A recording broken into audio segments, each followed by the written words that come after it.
અરવલ્લી જિલ્લામાં લોકસભાની ચૂંટણી માટે ઈવીએમ, વીવીપેટ સહિત અનેક પ્રકારની સામગ્રીનું વિતરણ કરાયું.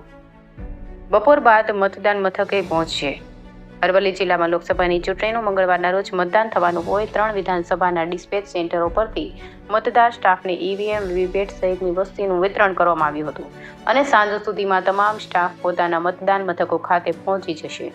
અરવલ્લી જિલ્લા વહીવટી તંત્ર તરફથી તમામ વ્યવસ્થા પૂર્ણ કરવામાં આવી છે.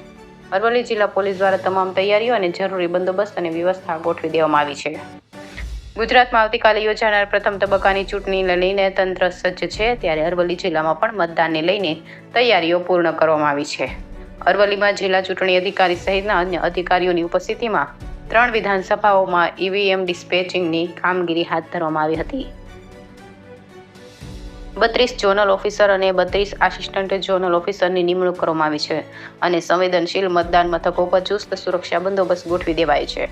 આ વખતે મહિલા સશક્તિકરણને ધ્યાનમાં લઈને અરવલ્લીમાં 21 સખી મતદાન મથક પણ કાર્યરત કરવામાં આવશે. સખી મતદાન મથકનું સંપૂર્ણ સંચાલન મહિલા સ્ટાફ દ્વારા જ કરવામાં આવશે તથા 3 મોડેલ, 3 પીડબ્લ્યુડી અને 1 યુવા મતદાન મથક ખાસ વ્યવસ્થા કરવામાં આવી છે. મતદારોમાં કોઈ પ્રકારની મુશ્કેલીનો સામનો ન કરવો પડે તેવી ખાસ વ્યવસ્થા કરવામાં આવી છે. મોડાસા ખાતે ઓબ્ઝર્વરો અને જિલ્લા પોલીસ વડા, જિલ્લા વિકાસ અધિકારી દ્વારા ડિસ્પેચ સેન્ટરની મુલાકાત લેવામાં આવી હતી. રિપોર્ટર અનીસ આદમ, અરવલ્લી.